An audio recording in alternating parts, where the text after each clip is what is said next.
पुण्यातील कात्रज तलाव सध्या पुणेकरांच्या आकर्षणाचं केंद्र बनला आहे। पुण्यामध्ये झालेल्या पावसामुळे कात्रज तलाव ओसंडून वाहतोय। तलावाच्या भिंतींवरून पडणाऱ्या या पाण्यावर आकर्षक विद्युत रोषणाई करण्यात आली आहे। त्यामुळे तलावातून बाहेर पडणारं पाणी सप्तरंगात न्हाऊन निघतंय। डोळ्याचं पारणं फेडणारी पाण्यावरील ही रोषणाई पाहण्यासाठी पुणेकर गर्दी करतायत। मनसेचे नगरसेवक वसंत मोरे यांच्या प्रयत्नातून ही रोषणाई करण्यात आली आहे। अलमट्टी धरणातून पडणाऱ्या पाण्यावर अशी रोषणाई करण्यात आली आहे। त्यातून प्रेरणा घेऊन मोरे यांनी कात्रज तलावावरील पाण्यावर ही आकर्षक रोषणाई केली।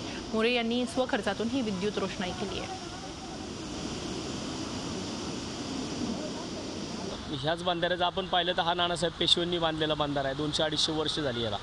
हे पाणी इथं पडतं हे नवीन नाही आहे, परंतु ह्याला जे मी आधुनिक स्वरूप दिलं किंवा त्याला जी काही विद्युत रोषणाई केली त्याच्यामुळे हा अदृश्य स्वरूपात जो होता तो दृश्य स्वरूपात आलाय। आज खूप पाऊस पडलाय म्हणून मला खूप मजा येते।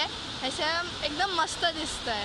बरं वाटलं इथे येऊन आणि हे खूप चांगला प्रयत्न झालाय लोकांना इथे इथपर्यंत हे करायला आणण्यासाठी। एन्जॉय म्हणजे मजा करतो। झी 24 तास रहा एक पाऊल पुढे।